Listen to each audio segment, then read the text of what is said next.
Hey guys, it's Tim, and this is Wrestling Unlimited, as it is the 25th of January, 2025, and tonight was WWE Saturday Night's main event. Now, as far as Saturday Night's main event does go, I thought it was a pretty good show.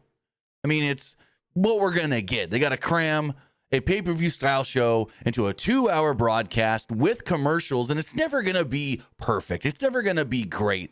Like that first match of the night, the Rhea Ripley and Nia Jax match, it ends, and I go, that was it? They got like no time. And I'm going to the Wikipedia to see the times. Saturday night's main event. Wikipedia's usually got the times. If I can find it. Here we go. Saturday night's main event. Let's go to tonight. In San Antone. That match went 8 minutes flat, according to Wikipedia. And I'm just like, ooh, it felt short. It felt quick. It felt rushed. So, and then the other flip side, you go, oh, Jacob Fatu, give him everything. Give him the world title. Give him the WrestleMania main event. Little main event both nights of WrestleMania. This man is going to be a mega star like a Jacob Fatu. And it's not just, oh, he went in there and he destroyed Braun Strowman and looked like a badass. Then the promo he cut, walk into the ring in the back. Over here, I'm going to beat your ass post to post. We live on NBC, coast to coast. I'm like, not only does this guy got it in the ring, whether that is the moves he does, the little things he does, the facial expressions, but then he's got it on the mic as well. We've only heard him really cut them deranged crazy man promos for the most part. But if you go back and see any of his work, like his MLW stuff, he can cut regular, normal, serious, top guy promos. It is scary how good Jacob Fatu is, and I'm so happy that the world is finally getting to see it, because this man deserves it all. He deserves to be, he doesn't need to be the face of the company, because he should be a heel. So let Cody still be the baby face, the big baby face, but he should be the champion. Hell, have him beat Cody. You know what would get him over so big as a dastardly heel? The beatdown tonight on Braun on Cody, leading to him beating Cody. Because you would think WWE booking-wise, beats the shit out of Cody. They're not going to put the title on him. They're going to make him look big here for Cody to eventually topple the beast, the big man, the monster in the end. But then he beats Cody. Woof. Also, they haven't announced it, but next week's his first Rumble. I would assume he's in the Rumble. Let him eliminate like half the guys. Give him the, oh shit, I can't remember what year it was. Chat, help me out here. What was that year when Brock Lesnar destroyed and threw out like 13 people, I think it was? Was that the year Edge returned? That was the year Drew won, and then Drew Claymored him out of the ring that led to Drew winning and challenging Brock for the title. I want to say that was 2020 then. Give it says 2020. Yeah. And it was what, 13 eliminations or something like that till Drew finally kicked him in the face over the top rope. Let Jacob do something like that. Have Jacob Fatu eliminate like 10 to 15 people. And then whoever eliminates him, boom, that's his Mania match. Like, this man needs to be pushed at the top. This man needs to be a main eventer. No longer does he need to be under Solo. Oh, no. He needs to be. And I love the way Tama Tonga is with him, too. Because it's like Tama Tonga's not his handler, per se. Tama Tonga's not here to tell him what to do or lead him. But Tama Tonga is there's the voice of reason when things get just a smidge too far. Because like tonight, he hit that first jumping moonsault. Then he's like, fuck you guys. He hits the second one. What do you do? He hit a third one. Finally, Tama Tonga walks over and goes, all right, boy, it's enough. Let him be. And Tama Tonga's the voice of reason of, all right, you proved your point. Let's go. But then he said, screw you, Tama Tonga, and jumped back in the ring and did another one. So it's like, goddamn. Regardless, though, Jacob Fatu is the star of this show. The star of this show. Also, shout out Hayden Deegan. Win 250 main right now. Supercross in Anaheim. Jacob Fatu eliminate John Cena. I mean, no. because my fantasy booking is that Cena gets to final 2. We think Cena's about to win, and then he fails. So that wouldn't be Jacob Fatu, because I don't see Fatu winning the Rumble. I see it being like a Seth Rollins or a CM Punk, maybe a Drew McIntyre, not Jacob Fatu winning this year's Rumble. No. And so with that, I don't think he eliminates Cena, because they got to play up the thing of Cena is getting there, but he can't get there. Because Cena's whole thing is I haven't won an actual singles match, a match on my own without a partner helping since 2018. And so he's going in the Rumble with that same mindset of, I haven't won a match since 2018 on my own. Can I even win the Rumble? And so we're supposed to think, oh my God, he's almost there. Oh my God, he's almost there. Oh my God, attitude adjustment to win, attitude adjustment to win. And then he gets eliminated. Then goes and wins the Elimination Chamber. That's what I think should happen. That's just my fantasy booking. So if we're going off my fantasy booking, Cena shouldn't be eliminated by Jacob Fatu, because Fatu should have been already eliminated. So, and then again, that's just my thoughts, opinions, and fantasy booking. I don't know if that's true, what's going to happen or whatnot, but yeah. With that, I want to say thank you for joining us here. Twitch.tv/PWU Unlimited, YouTube.com/Pro Wrestling Unlimited, and podcast services all around the globe like Stitcher, Spotify, Google Pod, Apple Pod, Anchor, iHeartRadio, and so much more. Remember, if you are watching live on Twitch, you can help us out a couple of different ways. You can help us out by hitting that donate button down below, or by donating Twitch bits in the live chat. Also, remember, you can help us out by subscribing to the channel, one of 2 different ways. You can either subscribe with a tiered subscription, or you can subscribe with Amazon Prime, because remember, if you have Amazon Prime, then you have Prime Gaming. Prime Gaming gives you a lot of cool things like free games, free stuff for games, and you can subscribe to one Twitch channel absolutely free, no cost to you, because you're already paying for Amazon.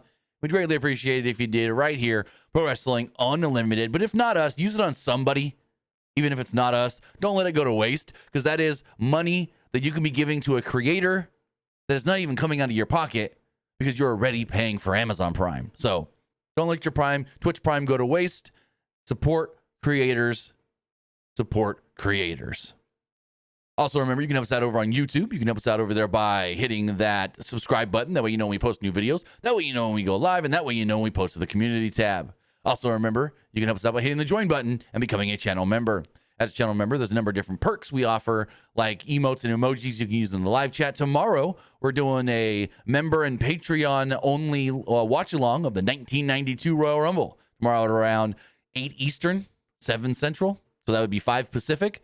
We are going to do a live watch along with you guys, the fans who are subscribed either as a YouTube channel member or at patreon.com/PW Unlimited. If you are a channel member, because we're doing the both channel member and Patreon thing, we can't just make a channel member only live stream. So what you're going to have to do is around that time, keep an eye on the, what's it called? The community tab, and you will get a members only post there with the link to the live stream. Because if we did, it's raining in LA. Holy shit. Like, it's pouring down rain in Anaheim. Sorry, I have the Supercross on over here. But, anyways. So keep an eye out on the community tab for the link for the live stream, because we can't just, again, make a members only live stream, because then the Patreon people wouldn't be able to get in because they're not subscribed on YouTube. They're subscribed on Patreon. So we got to do it a different way so everyone can join. But it should be fun. We're going to do one a month, at least, if not more. We're going to do one Royal Rumble. We're going to do one for Elimination Chamber. We're going to do one leading into WrestleMania. So it should be really, really cool. And yeah. Also, remember, if you want to get your comment, question, or concern read live on the air, you can do so by donating a super chat in the live chat. Finally, head over to the Epic Game Store. Head over to the Epic Game Store and buy something. Whether you're buying a new game, whether you're buying an old game, whether you're claiming a free game or getting bucks for Rocket League, Fortnite, or Fall Guys, use this code right here, PW Unlimited, at checkout, and you will be supporting us at no extra cost. Maybe you're getting some of that new Godzilla and Kong stuff in Fortnite. Maybe you're buying stuff off the Epic Games mobile store where they got new games there for your mobile phone. Or you're getting something like Final Fantasy VII Rebirth. Use this code, PWU NLIMITED, for all Epic Games and Epic Game Store purchases. As far as this show does go, Joe Tessitore was shown on the stage with, I missed a sentence. I missed a paragraph here. We get the intro Kicks off with Joe Tessitore, welcomes everybody, key players of the evening, and then says, we got some legends here, including Ted DiBiase. Tessitore is then on the stage with Jesse the Body Ventura, and the two discuss the card tonight, where Jesse says that he is more excited than anything for Braun Breaker and Sheamus, which that's because that's the match he's calling. But first up, we're going to start it off with another title match. It's the Women's World Title match, Rhea Ripley and Nia Jax.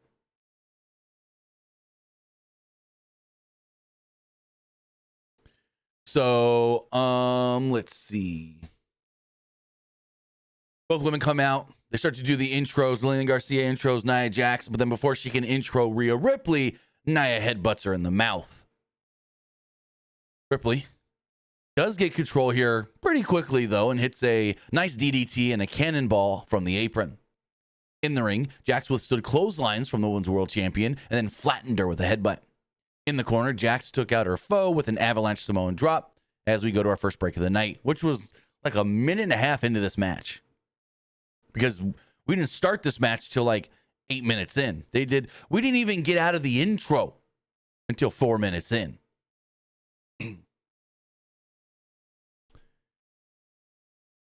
So moving forward, when we returned from the break, Ripley was reversing a move from Jax as she tried to rally back into the match. An attempted springboard Hurricane Rana was caught by Jax, and Ripley turned it into a code red for a near fall that looked great. Ripley's attempt at a Riptide was countered into a Samoan drop by Jax. The challenger headbutted her and then went for a leg drop on Ripley, which wasn't enough to win the match. We go to the corner, and Ripley shows some impressive strength by dropping Jax with a powerful power bomb. She attempted a prism lock, but Jax countered it into a Uranagi and into the corner, and Jax gave her a chance to gave Jax kind of a chance to take over for a moment. She went to the top, but got driven to the outside. Ripley climbed to the top and hit a great-looking crossbody from the top to the floor onto Nia. Back inside the ring, Ripley tried another Riptide, but got splashed by Jax instead. So that's the thing. It's like, is Rhea strong enough to get her up for a Riptide? Is she? And she keeps trying and trying and trying. On the corner, Jax hit an Annihilator on the Women's World Champion. As Jax attempted a second one, though, Ripley lifted her up for an electric chair drop and dropped her. Ripley avoided a splash from Jax at one point, and then, got her up for that Riptide barely and pinned her to retain the Women's World Championship. One of the better Nia Jax matches. I thought this was a good match, a good opener, a great way to start the show. We've seen in the past where it's like, Nia's hit and miss unless she's in there with Naomi. Because for some reason, she can have a really, really good match with Naomi.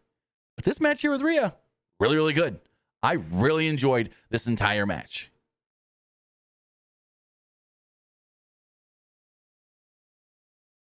So in the crowd, we get a Lunger Blaze or Medusa, Mad USA. They also show Mark Henry, who's been traveling all over Texas this week. I mean, he was in Dallas on Sunday night for TNA Genesis. Then last night he was in his hometown, or where he lives now, not really his hometown, but he was in Austin, Texas for SmackDown. And then tonight he was in San Antonio, that's like an hour and a half away. So he's traveling the state this week. So we move forward. Intercontinental Championship on the line. Braun Breaker defending against Sheamus. Jesse Ventura did join commentary on the for this match. It was Michael Cole and Pat McAfee, which we'll talk about Michael Cole on commentary with the Jacob Fatu stuff. Is that man? God damn, Michael Cole. Anyways. They state this is the first Intercontinental Championship match on Saturday Night's Main Event since 1992 when Shawn Michaels defended against the British Bulldog. And you might go, well, they haven't done one since way back then. No, they did the revival ones from like 2006 to 2008. Never had an IC title match on any of those ones. So that's basically what they were saying. Even when we brought it back in the mid 2000s, no IC title match. So Sheamus and Breaker locked horns and they started their battle. And this was a battle. These two beating the dog piss out of each other. Hard hitting, great action. The champ broke off the lock and laughed at Sheamus for a moment. Sheamus began to work over Breaker in the corner by clubbing him over and over, followed by a hard lariat. Breaker recovered and hit a belly-to-belly throw on Sheamus. Breaker made a speedy run across the top rope to send Sheamus outside with the clothesline. At ringside, Sheamus caught Breaker with an attempted super spear and threw him into the timekeeper's area. Back in the ring, Sheamus then threw Breaker onto the apron and wanted to deliver 10 beats of the Bowdrin, but Breaker escaped. Sheamus then leapt off the steel steps, and he was met with a fierce spear out of midair. This then took us to a break, and they showed us it again in slow-mo. Damn. Come back from the break, and the action continued as Breaker delivered repeated rib breakers on Sheamus in the middle of the ring. Sheamus fired himself up at one point as Breaker taunted him, and he answered with a huge knee to the face to the champion. Only got a near fall off of it, though. Breaker kind of scurried to the apron at one point, and that left him open for 10 beats of the Bowdrin from Sheamus. Actually, it was more like 15 to 16. Sheamus then lifted Breaker up high in the air for the Celtic Cross. 1, 2, but not quite. It was a near fall. Breaker then hoisted Sheamus above his head for a gorilla press power slam, but wasn't enough for a 3. Sheamus kicked out. In the corner, Breaker paid homage to his lineage as Sheamus was sitting on the top rope. He just whoop Frankensteiner. There was an attempted spear that was met with a brogue kick from Sheamus, though. Is it over, though? No. Breaker kicks out. Breaker got to his feet. Breaker got his foot on the bottom rope to break the pin. Sheamus then attempted another brogue kick, but this time his bad ribs actually gave out on him, and he couldn't fully get the kick out. So he got speared in half, I would say, and Braun Breaker retains the title. So Breaker is still Intercontinental Champion. This match is really fun. These two hit each other super hard, gave each other all their big moves. It was great. I enjoyed the heck out of this one. It was just two guys beating the crap out of each other, which we kind of saw later that then turned one-sided. We got more legends shown at ringside, like the $1 Million Man Ted DiBiase, Hacksaw Jim Duggan, and more. And then we got the contract signing. Cody Rhodes and Kevin Owens. Shawn Michaels came out first, San Antonio's own. And he started by saying he was happy to be back in San Antonio. Remember, this man's been living in Florida, running developmental in the Performance Center with Matt Bloom. So who knows how often he gets back to San Antonio.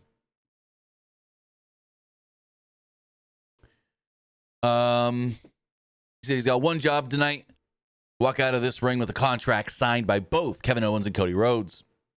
He said he was, quote, the closer that SmackDown General Manager Nick Aldis has sent in tonight. I like that line, the little baseball reference there. With that said, Michaels introduces Owens, who has a Cody Sucks Eggs shirt on. We see him coming down to the ring, and then Cody comes next. So as Rhodes and Owens stared at each other in the middle of the ring, respective championships on their shoulders, Michaels told them, take a seat, and they refuse. HBK said that for so much as we've enjoyed Rhodes and Owens battering and beating each other for months, his assignment was simple. Leave this ring with the match for the Royal Rumble set in stone, contract signed. Rhodes signs the contract first before Owens was actually supposed to do so, because at first he was like, Kevin, will you sign it? And Cody's like, I'll sign it first. Owens then took the mic and said Rhodes talked about something that pissed him off last night on SmackDown. He said that Rhodes saying Owens took the easy way out annoyed him. He said, if I wanted to take the easy way out, I would have done so at Bash in Berlin and beat you then. Rhodes told him to shut up because he was done talking about Kevin Owens, and he was looking ahead at who he will be challenging and facing at WrestleMania, who he will be defending the WWE Championship against. Owens said that at the Royal Rumble, he will shut everyone up who doubted him, and he will prove that he is the true WWE Champion. He says that everything that Cody has will be his once and for all. Michaels interrupted and told Owens he's not a little jealous. And that pissed off Kevin even more. He's like, excuse me? What? He's like, you know what? You two, you're kind of the same. You two both walked out on this company when things got a little too hard for you. Eventually, Owens did sign the contract, though. Michaels said that only one man will walk out the undisputed WWE champion next Saturday, and wish both good luck. He tried to shake both men's hands, and Owens delivers him a cheap shot and tried to set him up for a pile driver when Cody would stop everything with a super kick. Kevin was down, and Shawn tuned up the band. Shawn Michaels with his back covered in sweat. Oh my God. Like that dress shirt he was wearing, back covered in sweat, but delivered a great sweet chin music to Kevin Owens, knocking him out of the ring and ending the segment. So there we go. Contract signing done. Contract signing complete. The match is official. They took both belts and they raised them high above the ring. And I go, why do we need to do that tonight? You're going to leave the belts in San Antonio? Don't forget them. Don't forget them. So then we had the best thing on the show. Braun Breaker and Jacob Fatu. And they did basically what I said last night they needed to do. They needed to have these guys look even and very competitive early on. Braun gets some big moves in and takes Jacob down a couple times, and then Jacob just kills Braun. Now, I thought Jacob would actually win the match instead of get himself DQ'd, but it's basically how I fantasy booked it last night.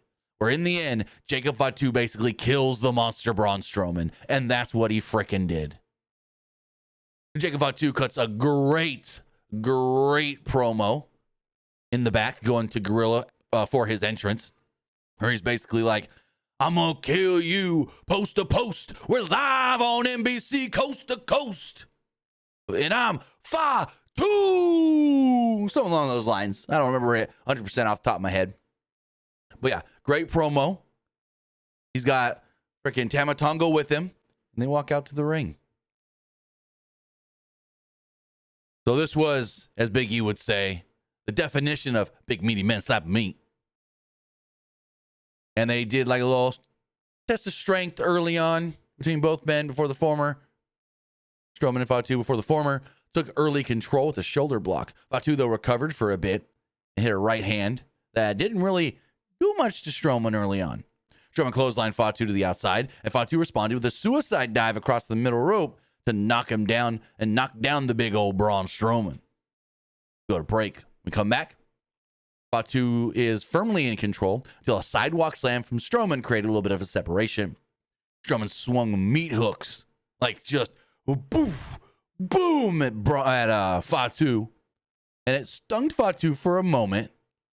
Enough for, Strowman to throw him to the outside. And at ringside, Strowman had a full head of steam, throwing him over the announce table. Then he did his whole run around the ring thing. And when he ran around the ring, Fatu got him and sent him into the barricade. Strowman went, but Strowman got up and tried to do it again. This time, he tried to go for his old running pounce thing, and Fatu threw him over the announce table. Strowman then tried to go for it again. Well, he got slammed on the announce table. Back in the ring, Fatu landed a barrage of running hip attacks into the corner, just over and over. Braun's just laying there, dead like this. Boom. Boom. And he's just over and over. And Michael Cole's like, when Dan Engler, when are you going to stop this match? Like, when's enough? This is all he's going to do. He's just going to keep hitting him with this move. Stop the match, ref. Stop the match. And the ref finally tries to get in the way. And Jacob looks at him and goes, you want to tell me what to do? Fuck you. And throws Dan Engler out the ring. He throws the referee out of the ring. And he, boom, another one. Another hip attack to Braun Strowman. You finally hear ding, ding. And Michael Cole's over here yelling, don't worry about ringing the bell. Call in the National Guard. Someone needs to put this goddamn man in handcuffs. He didn't say goddamn, but you know what I mean. Michael Cole's losing his mind on commentary, saying that someone needs to get control of Fatu. Someone, maybe the National Guard, is the only one that can stop him. So security and officials and Nick Aldis all run down to the ring, and Fatu takes them all out, basically. Fatu's just waylaying people, knocking people out. Strowman's just sitting there in the corner, bleeding now from like sides of his nose down. He's just all red. Looks great. Fatu hits him with another. Everyone finally kind of like gets on top of Braun so Fatu can't do the thing, and he kind of just pushes them aside, rolls Braun over. This was great. They had to have like practiced this because Fatu pulls Braun out of the corner, does his little 1, 2, 3 moonsault, and when he does the moonsault right and lands, boom, everybody in the ring feels the shockwave of it, and you see every man just go, woo, fly back, just backwards. Not like, oh, they fell down. No, every man, like in sync, just, whoo. It was like the shockwave off of Jacob Fatu's moonsault hurricane or earthquake. And so they try to go back to check on Braun. Does it again. 1, 2, 3. Moonsault. Not as big of a reaction this time, but they all kind of back it up again. Like, oh, shit. Oh, crap. And so that's when Tama Tonga's like, all right. We're good. Let's go. And so he gets Jacob out of the ring, and Jacob goes, yeah, no, I ain't done, and does it again. This was awesome. This was great. This is amazing. This was fan-frickin-tastic. And they couldn't have... It was basically... And I hate to compare it to this, but this was basically the Bronson Reed 6 tsunamis to Seth Rollins spot, basically. Not 6, but it was pretty close. That spot was actually changed on the fly. Because when Bronson gave the first tsunami to Seth and the crowd erupted, Triple H from the back called the ref and said, tell him to do it again. It was only supposed to be the one. He did it again. Crowd erupted even louder, and Triple H says, do it again. Referee tells him to do it again. That led to 6, because every time the crowd was getting louder and louder. So finally they're like, we got to go home off this segment. So I don't know if the multiple was a play off of that and what they learned from that with Seth Rollins and Bronson Reed. But regardless, we got like 3 or 4 of these damn moonsaults. They all look great. They all look perfect. Give Jacob Fatu everything. Give him a world title. Give him a WrestleMania main event. This guy needs to be number 2, number 1 in this company. He needs to be up there. Let him beat Let him beat Roman. Let him beat Roman. He's that good. Let him beat Roman. I love this. I thought this was great, if you can't tell. We see Arn Anderson and Tully Blanchard in the front row. Cole tossed things to Joe Tessitore and Jesse Ventura, who were at the top in the what they called the Okerlund position, which was really cool to hear. I really liked that. So that's what that is called for Saturday night's main event now. When they got the podium and they're up there at the top of the ramp with the crowd behind them, they're calling it the Okerlund position. They say that it was named after, Mean Gene Okerlund as a tribute. And then we get a rundown for the Royal Rumble next week. We got the Men's Rumble, the Women's Rumble, ladder match for the Undisputed title, Cody and Kevin, and 2 out of 3 falls for the WWE Tag Team Championships, DIY versus Motor City Machine Guns. We do have a couple super chats here. Esports Gaming Rules says, Sheamus had a great match for the IC Championship, but Jesse Ventura wants Sheamus to get another shot. Jacob Fatu looks like a savage, and KO tastes some sweet chin music. Yeah, he did. He also says, no one knows who is going to win the 2025 WWE Men's and Women's Royal Rumble matches because it is everyone's guess because of all those storylines of the superstars in matches. I'm going to tell you right now, I'm pretty sure Charlotte Flair's winning the women's. Write it down. Make my prediction. Set in stone. I'm pretty sure Charlotte's winning the Women's Rumble. This where it says, if The Rock is really not going to show up in the men's 2025 Men's Royal Rumble match and win, does WWE pivot from plans for WrestleMania 41 Vegas? Well, no one ever said Rock winning the Rumble was a plan for WrestleMania 41 in Vegas. Rock can't work WrestleMania because between now and then, they are going to have to do reshoots for Moana, the live-action Moana, and so Rock can't risk getting hurt. So that's why Rock can't work WrestleMania. Rock was never planned for the Royal Rumble. When Cody was on McAfee months ago and said, we're working on something for WrestleMania that no one has talked about, we now know that was him and Cena. And nobody at that time was talking about him and Cena. Nobody. They were talking him and Roman again, which no one really wanted to see for a third time in a row. But more specifically, him and Rock. Nobody was talking him and Cena. And now we have learned that him and Cena have been the plan, or at least one of the plans, for at least 3 or 4 months now. But yeah, when Cody was on McAfee right before Bad Blood and said, hey, we're working on something for WrestleMania that's huge that no one has even talked about and is thinking about, that's what it was. It was him and Cena. So To say pivot from plans if The Rock doesn't show up, pivot from what plans? There were no plans. Rock, from what I've heard, Rock was never planned to be in the Royal Rumble. Now, granted, betting odds may say differently, but that's just betting odds covering their ass just in case something happens, something changes, and he shows up. I don't know, but betting odds got Stone Cold on the list too. They got John Moxley, Dean Ambrose on the list too. So, and don't get me started about people thinking John Moxley in the Rumble. Like, fuck you, Sportskeeda. Your bullshit posts. But yeah, I don't know who wins the men's. I think the men's, I'm going to say the men's can come down to like 3. Punk, Seth, or Drew. I guess I'm going to have to make a prediction by next week, but I'm going to say right now, Seth, Punk, or Drew.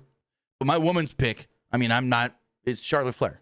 Charlotte's going to return in the Rumble and win the Rumble. He also says, did you hear about IShowSpeed showing up at the Royal Rumble 2025 at Indy? I subscribe to his channel. Well, if you follow us on social media, you would know that we posted all about that. Posted all about that on our Twitter, our Threads, our Blue Sky, our Facebook, our Instagram. All 5 of those, we posted that news out today. Videos and graphics about IShowSpeed. Because I think it's really cool. I want to see if they actually do let him stream backstage and what the stream is. So I'm going to have like the Rumble up and then his stream on over here just to see exactly what he does. Because I love how Triple H, he was just like, when's the Rumble? Because Triple H called him up. If you guys haven't, okay, so if you guys haven't seen the video, it's really cool. IShowSpeed's in Uruguay right now. And he gets a phone call, no, a FaceTime from Triple H while he's live, right? He's like, Triple H is calling me. Why is Triple H calling me? What? Why is Triple H calling? Hey, what's up? And Triple H is like, what are you doing? Where are you at right now? He's like, I'm in Uruguay and this and that. He's oh, cool. What are you doing next week? You want to come to the Royal Rumble? He goes, Royal Rumble? When? He's like, Saturday. He's like, the 1st? He's like, yeah, next Saturday. And IShowSpeed's like, oh, that'd be cool. Can I stream? Triple H is like, of course you can. You know what? I'll do you one better. You have access all backstage. Stream anywhere you want with any superstar you want. How about this? I'll let you sit with me in gorilla position and stream from there. He goes, anybody? Even John Cena? And Triple H goes, yeah, if you can see him, you could stream with him. So that should be really cool. Great way to integrate a very popular streamer and internet personality into the show next week. I can't wait to see how they go about it. And then some random bloke that sings like an opera singer on Twitter was like, why wasn't I invited to the Rumble? They invited IShowSpeed and not me. Shut the fuck up, guy. I don't even know who you are. You bitching that you didn't get invited kind of went a little viral, and that's the only reason I saw it. I've seen this guy once before because he did a Triple H theme song cover, all about the game and how you play it. I don't know who this fucking guy is. I've seen one of his videos before, and now he thinks he's just king dingling with wrestling. But with all of that, we then go to our main event, which was a hell of a main event. These two work so good together. It was Gunther defending the World Heavyweight Championship against main event Jey Uso in the main event. Also forgot to shout out Rhea Ripley and Nia Jax. Like I stated, went 8 minutes. Braun Breaker and Sheamus went 11:30. Braun Strowman and Jacob went 9 minutes. And this main event, 16 minutes and 40 seconds. So Gunther caught Uso with the big boot to the head to start off this match, which led to a striking fest. The champion, though, gave us the sight of big meaty man slapping meat, sort of. Jay's not a big meaty man, but the way he was slapping the chest of Jay here early on with these hard chops, oh boy. Hit him with numerous multiple chops, sent Jay to the outside and we go to a break. When we returned, Gunther flattened Uso with a clothesline for a 2. Gunther maintained his dominance with more chops and boots to the head of Jay, who fired back with some strikes of his own. There was a very hard-hitting shot from the World Heavyweight Champion, and Gunther applied a submission in the middle of the ring, but couldn't hold on long enough. Uso lifted Gunther for a Samoan drop to create a little bit of separation. Gunther delivered his finishing powerbomb on Uso, but it wasn't enough. Uso kicked out of 2. Uso then rolled to the apron, and Gunther attempted to choke him, but I wrote this weird. Gunther attempted to choke him out, and Jay got out of it as we go to a break. When we returned from the break, the two were striking at each other, and Gunther hit a big German suplex. Excuse me. As he hit the German suplex, though, Jay rolled through it, jumped to his feet, and super kicked Gunther in the face. But they both got up, and Jay was met with a big lariat. Uso avoided a shotgun dropkick at one point from Gunther and hit a running hip attack to take down the world champion. Uso then ascended to the top rope, but was intercepted by Gunther, who tried a superplex. Uso slipped underneath and instead hit a sit-out powerbomb of his own for a 2 on the world champion. Uso hit a surprise spear out of nowhere, and you guessed it, Gunther kicked out, but not till like that last millisecond. Another super kick and a spear. Followed this up with a Uso splash that again, Jay couldn't keep him down with. Once again, Gunther barely kicks out. They're really giving Jay a lot here, making him look equal just about to Gunther. As Uso went for a third spear, though, Gunther caught him with 2 consecutive power bombs. And on the second one, really laid in on him as far as like that, like holding him down pin off the power bomb. 1, 2, 3. There we go. It's over. Gunther retains. Gunther was like, I used your power bomb last time and you kicked out. So I'm going to hit you with the power bomb this time and hold you down. Put his whole body weight on him. Folded him up, put his whole body weight on him, and there we go. But this was a great match, great main event. And you would say, match-wise, best match of the night, but that fucking Jacob Batu stuff, that was the best stuff of the night. But overall, I thought this was a really good show. We're never going to see, I don't think, and it's going to be hard, I would say, for these Saturday night main events to be like top tier, great, perfect because of the commercial breaks and the, 4 match, 5 segment, whatever you want to do, pay-per-view style show being squeezed into a 2-hour format. So it's like they're trying to do the best they can with what they're given for what this show's supposed to be. So overall, I think they succeeded. I think this is really good. I think this is really great. I think this show was awesome. Also, Dirty Bird, this was not a premium live event. This was just a show on NBC and Peacock. I don't know why you would call it garbage. Maybe you're garbage. So, yeah, I thought this show was really good. I thought all matches delivered and everything was right on point for what they needed, what it needed to be. But with that, you know what I thought of the show. Now it's time to hear what you guys thought of this show. So get the poll going here on Twitch. What did you think of SNME? I liked it. It was all right. I didn't like it. All right, so let's check these polls. Let's get this one up. Let's go refresh the other ones.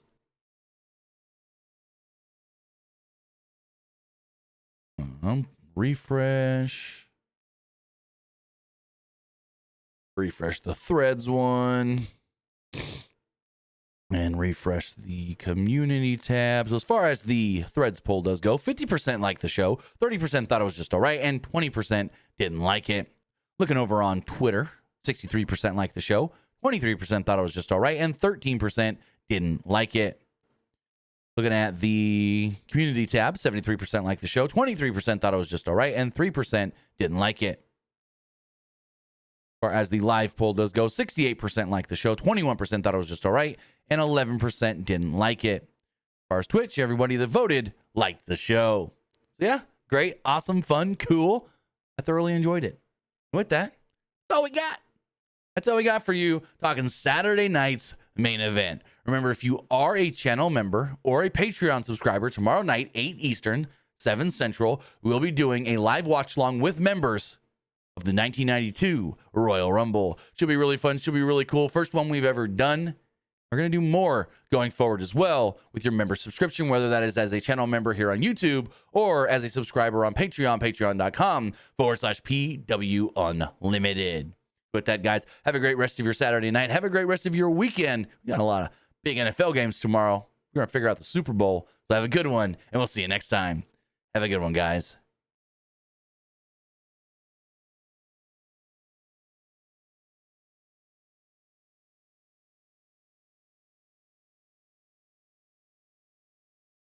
All right, if you're still watching